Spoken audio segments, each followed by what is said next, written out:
Ömer Uluç, Ufuk Çizgisinden Öteye isimli sergimizin kamusal programında bu akşam Katrin Mile'yi ağırlıyoruz. Kendisine çok teşekkür ediyoruz. Demin de anons etmiştim ama yeni gelenler olduğu için tekrar hatırlatayım. Konuşma Fransızca olacak ve simultane tercüme olacak Türkçe'ye. Ömer Uluç, Ufuk Çizgisinden Öteye değerli sanatçının vefatından sonra gerçekleştirilen 300'den fazla yapıtını çeşitli koleksiyonlardan bir araya getiren kapsamlı bir sergi. Halen sergiyi 13 Aralık'a kadar ikinci katımızda ziyaret edebilirsiniz. Sergiyle birlikte de yine çok farklı yazarların yeni metinlerine yer verdik ki Katrin Mille de onlardan biri ve bugün bizimle birlikte. Katrin Mille hakkında kısaca bilgi vermem gerekirse ki çoğunuz tanıyorsunuz eminim. Kendisi Fransız sanat eleştirmeni, yazar ve küratör. Ve aynı zamanda çok önemli bir sanat dergisi olan Art Press'in de kurucu editörü. Bunun yanında Yves Klein üzerine Dali ve ben, Çağdaş Sanat, Tarih, Coğrafya gibi önemli sanat kitaplarını da kaleme almış bir yazar. Ve 1989 São Paulo Bienali ve 1995 Venedik Bienali'nde de Fransız pavyonların aynı zamanda küratörlüğünü yapmış bir küratör kendisi. Bunun yanında tabii yazarlığında çoğunuzun hatırladığı kitapları 2001'de yayımlanan Katrin May'nin Cinsel Yaşamı adlı kitapla uluslararası alanda geniş bir yankı uyandırdı.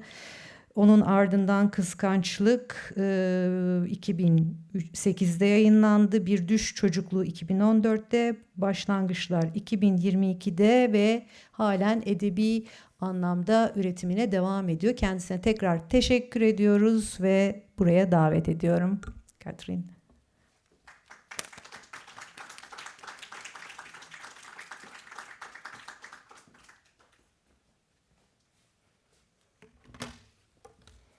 C'est moi qui vous remercie beaucoup. Merci pour cette présentation et merci aussi de m'avoir donné la possibilité de voir cette exposition absolument magnifique. Vous pouvez imaginer qu'ayant, je crois, bien connu Ömer Uluç, c'est vraiment très émouvant pour moi d'avoir visité cette exposition, d'avoir pu constater. Je pense que j'ai toujours pensé que Ömer Uluç était un grand peintre et maintenant que j'ai vu cette exposition, je pense que c'est un très grand peintre. Donc merci au musée, merci aux conservatrices qui ont eu la bonne idée d'organiser cette rétrospective. Alors pour cette présentation, cette petite conférence, on m'avait demandé deux choses. On m'avait demandé, d'une part, d'évoquer des souvenirs de la personnalité de Ömer, et puis peut-être de revenir sur quelques aspects que je développais dans la préface que j'ai faite pour le catalogue. Alors, des souvenirs d'Ömer, il y en a tellement, c'était très difficile de les choisir. J'allais pas vous raconter toutes les vacances qu'on a passées ensemble. J'allais pas vous raconter tous les dîners de Nouvel An que nous avons passés ensemble. J'ai pensé plutôt que ça vous intéresserait de savoir finalement quelle était la rencontre intellectuelle qui s'était produite entre Jacques Henrique, qui est mon mari depuis maintenant pas mal d'années, et puis Ömer et Vivette. Et en fait, en rassemblant mes souvenirs, je me suis dit que sans doute, d'abord, nous nous sommes rencontrés, je crois, assez tôt dans les années 80. Et je pense qu'une des occasions, une des opportunités de cette rencontre, c'était un livre que Jacques Henrique venait de publier en 1983, qui s'appelait « La peinture et le mal ».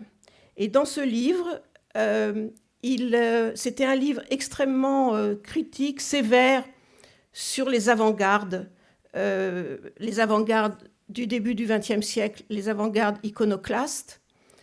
Et c'était une défense des artistes qui, de façon très individuelle, très personnelle, avaient résisté d'une certaine façon à cet iconoclasme. Et parmi les grandes figures auxquelles Jacques Henrique faisait référence, il y avait celle du peintre américain de l'action painting, Willem de Kooning. Et pourquoi Willem de Kooning? Parce que Willem de Kooning, c'était un peintre gestuel. Donc la peinture gestuelle, par définition, elle était abstraite. Et un jour, il a eu l'idée, tout en gardant cette façon de travailler très gestuelle, de réintroduire la figuration, et notamment à travers cette série qu'il s'est appelée la série des Women, les femmes. Il a commencé à faire des grandes figures de femmes, mais toujours dans cette technique gestuelle. Et je pense que, évidemment, peut-être la lecture du livre de Jacques Henrique pouvait intéresser quelqu'un comme Ömer Uluç, qui lui aussi avait, dans une technique qui était propre à l'abstraction, à savoir la technique gestuelle, réintroduit la figure, traité de la figure. Donc, ça, c'est pour dire comment on a pu se rencontrer, sympathiser et devenir finalement amis. J'ai retrouvé un numéro d'Art Press, donc la revue que je dirige, qui était de 1987 et dans laquelle il y avait une grande interview de Ömer Uluç par Jacques Henrique, justement, où il lui demandait de s'expliquer sur son parcours. Et ce qui m'a étonnée, et en même temps intéressée, c'était de découvrir, ou plutôt de redécouvrir, parce qu'un numéro de 1987, j'avais un peu oublié son contenu, de voir que dans le même numéro, il y avait aussi une interview de Francesco Clemente, qui était à l'époque un des peintres représentatifs de ce qui s'appelait la trans-avant-garde en Italie, et qui défendait justement un retour à la figure, un retour à une certaine narrativité. Donc, ces années 80 correspondaient pour nous vraiment, après des périodes très avant-gardistes et des périodes post-dadaïstes, en quelque sorte, ça correspondait à un retour à une peinture relativement traditionnelle et préoccupée par la question de la représentation. Mais à la différence, et ça je crois c'est quelque chose à souligner, à la différence entre, par exemple, ce que recherchait Francesco Clemente et d'autres peintres de la trans-avant-garde, et puis ce que recherchait Ömer Uluç, c'était assez différent parce que les Italiens de la trans-avant-garde, ils cherchaient à renouer avec une certaine tradition. C'est-à-dire qu'on avait un peu le sentiment que toute la période des avant-gardes qu'on avait traversées, ça avait été une expérience. On passait au-delà de ces expériences et on revenait à la tradition. Et d'une manière très significative, les artistes de la trans-avant-garde renouaient par exemple avec ce mouvement néoclassique italien qui s'est appelé le Novecento. Or, dans l'œuvre de Ömer Uluç, il n'y a pas du tout cette recherche de renouer avec une tradition, de retrouver des recettes qui étaient celles des ancêtres. Il n'y avait pas cet esprit de conservatisme qu'on a pu déceler dans d'autres courants contemporains à cette époque-là. Et donc, il y avait, même lorsque, par exemple, comme on voit dans l'exposition, il y a un tableau fait d'après Cranach, même lorsqu'il travaille d'après Cranach, ou même lorsqu'il travaille d'après Franz Hals, dans mon souvenir, eh bien, en fait, il ne cherche pas, évidemment, à copier les anciens, mais à les interpréter dans sa manière qui vient de l'abstraction, qui vient de la modernité. Ça, c'était une chose très, très importante que je voulais souligner, parce que je pense que c'est une singularité de la démarche d'Ömer.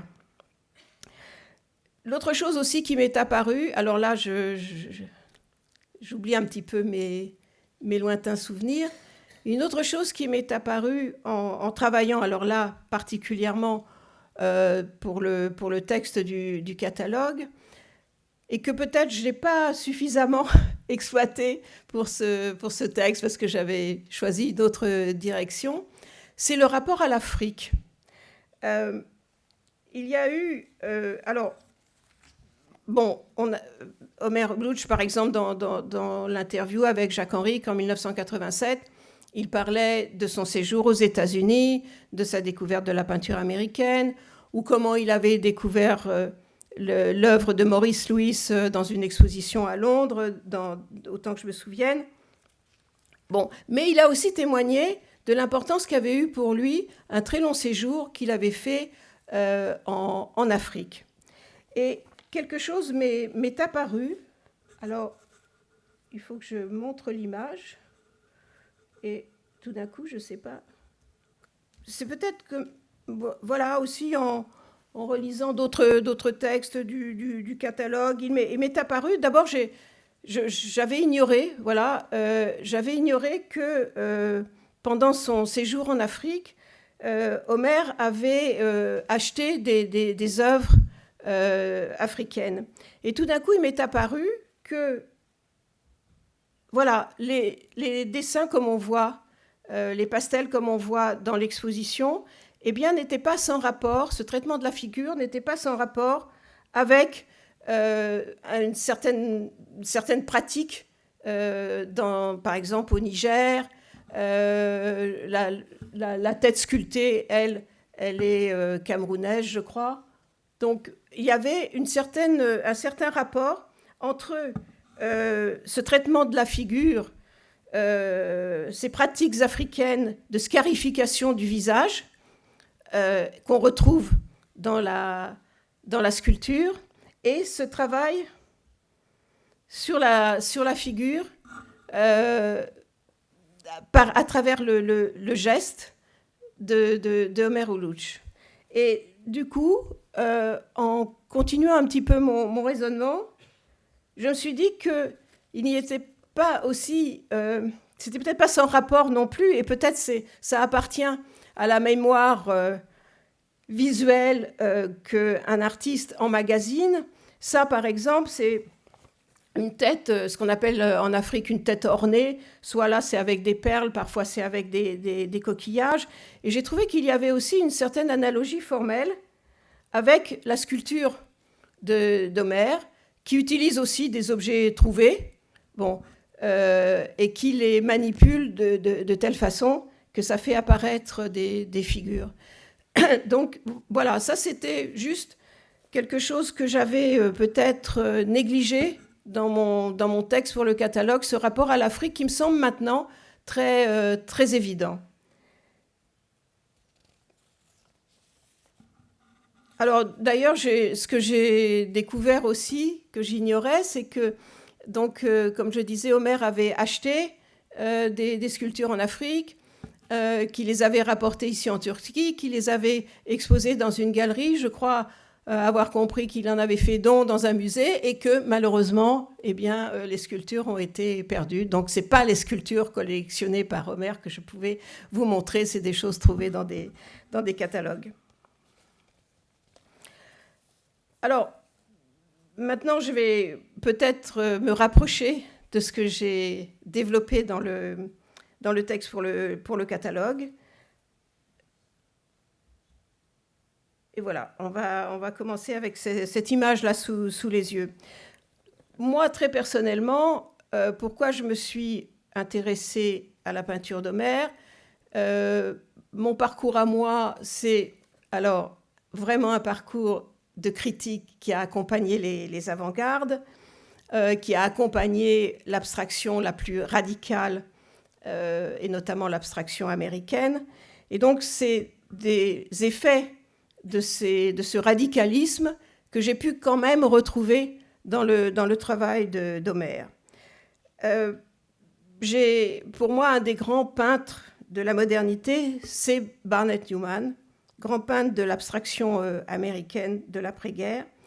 Et c'est quelqu'un qui a déclaré, et là je fais une citation, il parlait de son camarade Jackson Pollock, Et, je le cite, il a dit « Certains d'entre nous s'étaient réveillés en 1940 sans espoir, constatant que la peinture n'existait pas vraiment, qu'elle était morte, et qu'il avait fallu repartir d'une noble cause, très différente de l'ambition, repartir de zéro, peindre comme si la peinture n'avait jamais existé. » Alors, c'est écrit, c'est pour évoquer un sentiment éprouvé par les artistes en 1940, c'est-à-dire, en effet, il y avait déjà eu une guerre mondiale, il y en avait une seconde qui commençait.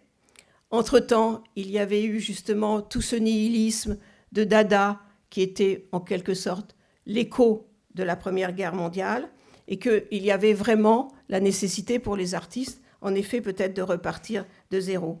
Et l'expressionnisme abstrait, auquel appartenaient Barnett Newman et Jackson Pollock, en particulier l'abstraction gestuelle, a été cette façon de repartir de zéro, ou plus exactement de ce geste premier de l'homme qui imprime sa présence dans le monde. Et ce qui est très touchant, alors Homère, lui, il a déclaré presque la même chose.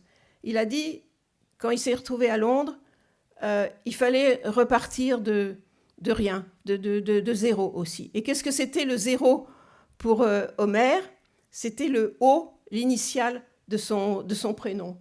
Et donc, voilà, il y a eu et là aussi, dans les dessins qui sont exposés dans la rétrospective, on voit très nombreux dessins où il y a simplement, où tout part d'un rond qui figure plus ou moins une tête, comme un peu dans ce tableau que je trouve très, très emblématique comme ça de sa manière. Donc voilà, je fais des gribouillis, déclarait Omer Uluç à Jacques Henrique. Je fais des gribouillis et le premier gribouillis qu'on fait, c'est le haut, c'est le zéro.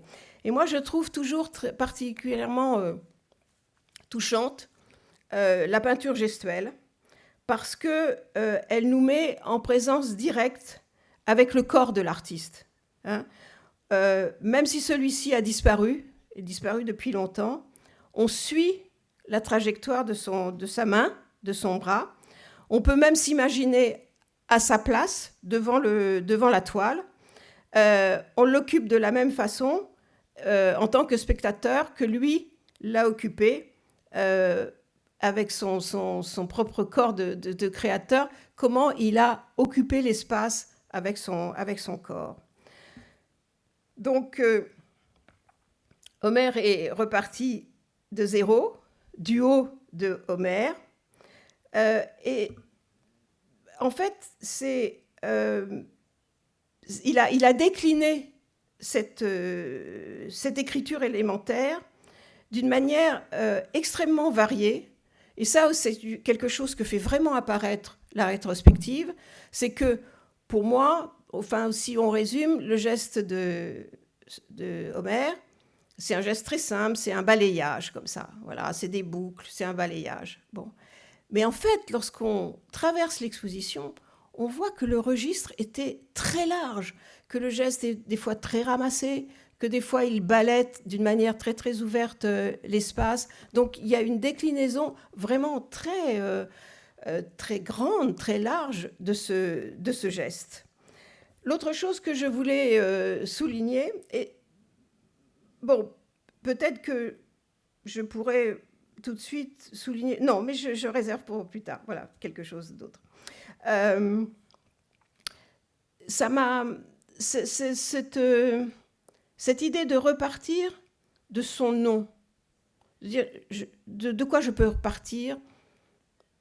Les avant-gardes iconoclastes sont passées par là, elles ont tout détruit, elles ont remis en cause toutes les esthétiques. De quoi moi je peux repartir? Eh bien, je vais repartir de mon nom, de mon prénom. Et ce choix qu'a fait Homère, de manière très arbitraire, il a été fait par d'autres artistes, plus ou moins de sa génération. Alors, c'est une chose là aussi qui m'a intéressée, parce que c'est une autre génération que celle des expressionnistes abstraits. C'est une génération plus jeune, Et les deux exemples qui me sont venus en tête d'artistes qui sont repartis aussi de leur nom propre, pour décliner ensuite une œuvre extrêmement variée. Il y a un Français qui s'appelle Alain Jacquet, et il a beaucoup joué avec son nom Jacquet, parce qu'en français, le jeu de Jacquet, c'est un jeu de société qu'on joue avec des pions. Voilà. Et puis, l'autre artiste, c'est Richard Hamilton, l'anglais, qui, lui, a beaucoup joué sur son prénom Richard, qui évoque en français aussi une marque d'apéritif très connue, très, très populaire en France, qui s'appelle le Ricard. Et je me suis dit, c'était une façon pour ces artistes, en choisissant leur nom propre, tout simplement, pour démarrer tout leur parcours, c'était une façon aussi d'affirmer leur extrême singularité. Voilà, je suis le seul à m'appeler Homer, je suis le seul à m'appeler Jacquet, je suis le seul à m'appeler Richard. Et donc ça, c'est une façon aussi d'affirmer, à l'encontre peut-être des mouvements d'avant-garde qui avaient regroupé les artistes, d'affirmer le fait qu'on pouvait faire un choix stylistique et être le seul à faire ce choix stylistique. Alors, je vais quand même montrer l'image suivante. C'était pour dire que cette figuration à laquelle, enfin pour souligner le fait que cette figuration à laquelle Homer a adhéré, qu'il a fait vivre avec son geste tellement spécifique, eh bien que ça soit en fait ce geste un héritage de l'abstraction, eh bien ces figures sont incroyablement ressemblantes. Cet autoportrait, moi, ça m'a beaucoup frappé. C'est vraiment... je pense que je serais passée par hasard devant ce tableau. Je dis, mais c'est Homer. Voilà, je l'ai reconnu. Et ça, c'est quelque chose que j'ai vécu moi-même parce que, bon, j'ai cette chance que Homer, un jour, a fait mon portrait.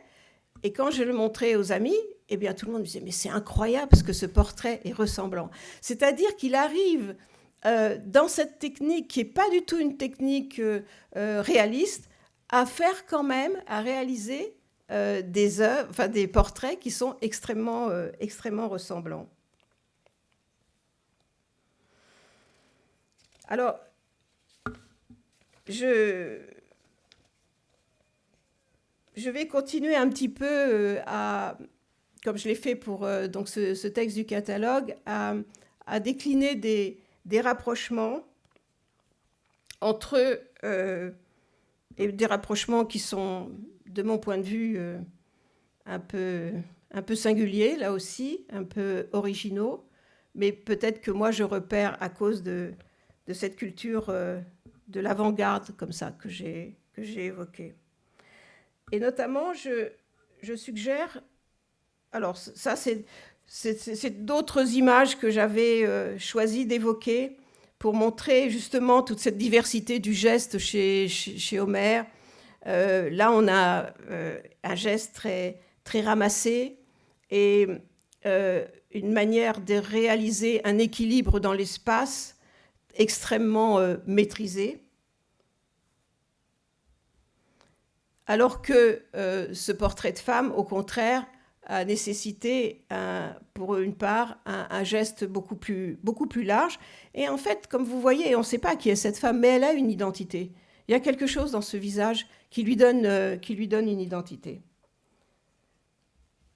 Alors, j'en reviens à ces rapprochements que je faisais entre Homer et des éléments de l'avant-garde. Je vais parler plus tard de cette image. D'abord, dans le texte du catalogue, je fais un rapprochement entre Bruce Nauman, artiste américain qui a été un des principaux représentants du body art, et Homer Ulluch. Pourquoi ? Ça peut paraître un petit peu curieux, parce que, en fait, en relisant un peu des textes ou des interviews de Homer en préparant mon texte, je me suis rendu compte que pour une exposition ici à Istanbul, au Centre culturel Atatürk, en 1995, il avait dressé justement son propre répertoire des gestes élémentaires auxquels il avait eu recours pour sa peinture tout au long de sa carrière. Alors c'était tourner, essuyer, gratter, polir, etc. Et cette liste, moi, elle m'a fait penser aux actions que dans les années 60, Bruce Nauman avait recensées dans ses performances. Par exemple, bouncing 2 balls between the floor and ceiling, faire lancer une balle entre le sol et le plancher, making faces, faire des grimaces, etc. C'est-à-dire qu'il y avait ce besoin, là aussi, de partir de ce qu'il y avait de plus élémentaire pour toujours repartir de zéro, en quelque sorte, puisque c'était la nécessité pendant cette période. Sauf que, bien sûr, la différence entre Homer et Bruce Nauman, c'est qu'il ne s'est pas contenté d'accomplir ces gestes élémentaires. Il a fait en sorte qu'il produise des tableaux, et même des tableaux très ressemblants, comme on a vu avec son autoportrait tout à l'heure. Et un autre... il y a une chose peut-être que je pourrais souligner, peut-être en revenant en arrière. Voilà. Quel qu'il soit, ce geste d'Homère, comme il l'a défini, tourner, essuyer, gratter, très singulier, il est singulier aussi parce que pratiquement jamais, c'est des exceptions quand on le ressent comme ça, mais pratiquement jamais sa peinture gestuelle, qui en général, si on pense aux grands peintres gestuels comme Franz Klein ou comme Georges Mathieu, par exemple, manifeste une certaine agressivité, une certaine violence. Il n'y a pas cette violence chez Homer Uluch. Même chez, par exemple, j'ai commencé cette intervention en évoquant l'œuvre de Willem de Kooning. Willem de Kooning, lorsqu'il a fait les Women, il a défiguré ces femmes. Il y avait une sorte d'agressivité vis-à-vis de ces femmes. Alors que on ne sent pas cette agressivité, par exemple, dans le geste de Homer Uluch par rapport à ce modèle féminin. Au contraire, on sent qu'il a passé sa main. C'est presque, moi je le vois presque comme une caresse qui suit les arrondis du corps, qui passe doucement sur la figure. Et ça, c'est tout à fait singulier aussi. Il y a aussi souvent l'ampleur de son geste, comme on voit dans certains tableaux. Et là, je vais citer une de mes consoeurs une collaboratrice d'Art Presse, Catherine Franblin, qui a écrit à plusieurs reprises sur Homer Uluch. Elle a comparé les traces de son geste à de grandes routes en lacets, les routes enlacées qui nous permettent de grimper dans la montagne. Et je trouvais que c'était une très jolie métaphore, une très jolie comparaison, parce que, en effet, il y a ce geste très souple qui finalement se déploie dans l'espace et ouvre l'espace. Ça, c'est très beau. Et ce caractère particulier du geste d'Homère, je crois qu'on peut même l'interpréter en allant un petit peu plus loin. Là, je vais m'appuyer sur une déclaration qu'il a faite toujours dans cette interview avec Jacques Henrique. Il disait « Je peins les choses qui se ruent vers moi, les objets qui se répètent, qui émergent d'un chaos et que j'ordonne d'une façon ou d'une autre. » Il les ordonne. Et en effet, les bébés, les fantômes, les petits chiens, les grandes chauves-souris, et les grandes chauves-souris, en français, ça s'appelle des vampires, les bateaux de guerre, les femmes sexy, les monstres se ruent sur le peintre et le peintre les apprivoise. Voilà, pour moi, ces objets qui se ruent, ces êtres qui se ruent vers lui, il les apprivoise. il ne les violente pas, il les apprivoise. D'ailleurs, dans cette idée, on pourrait ajouter que lorsque le geste est devenu, comme on voit à partir d'une certaine époque, est devenu une griffure de la surface, une manière avec un petit instrument particulier que le peintre mettait au bout de ses doigts, il griffait la couleur, ce n'était pas pour déchirer les figures, et encore moins la toile elle-même, comme ont fait justement certains artistes iconoclastes, mais au contraire pour unifier l'espace. Et ça aussi, je crois que c'est important de le souligner.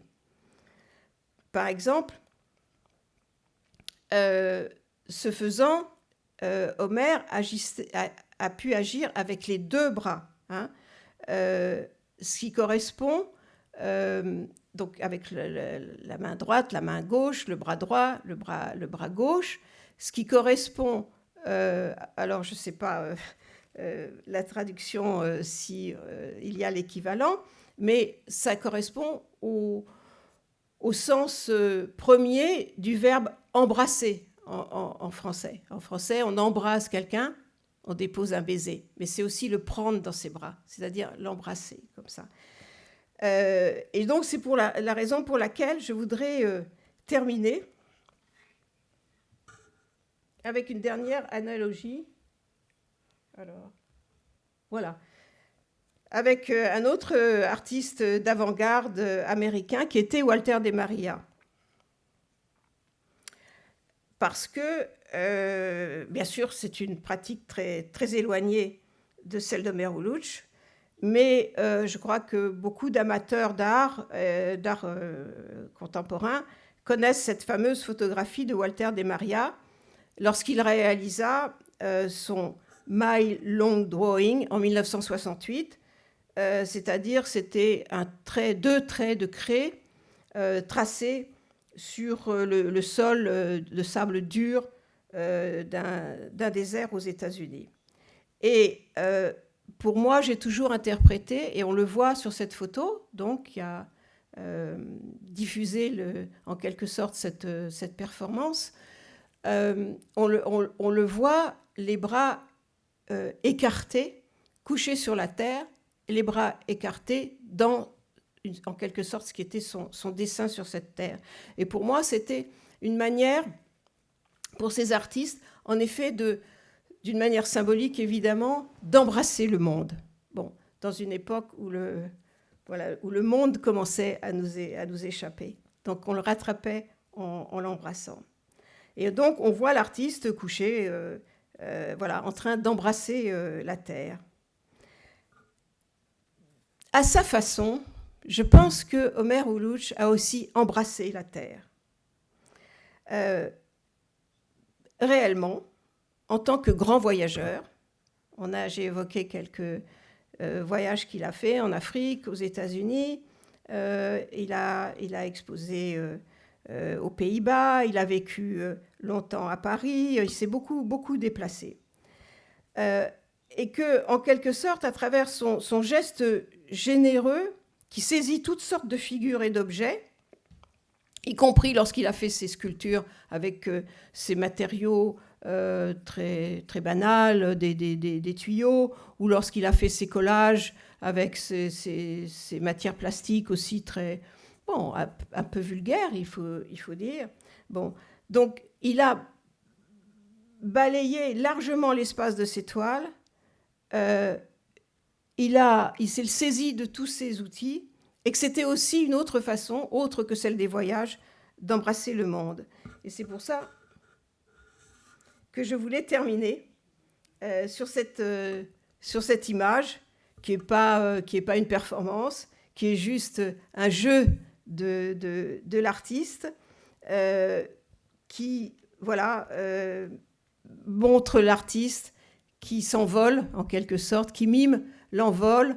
Alors je ne sais pas si c'est celui des chauves-souris ou si c'est celui des mouettes qui étaient représentées aussi dans certains de ces tableaux, mais je trouve que c'est une image qui symbolise tout à fait le rapport au monde qu'avait Homer Ulluch toute sa générosité.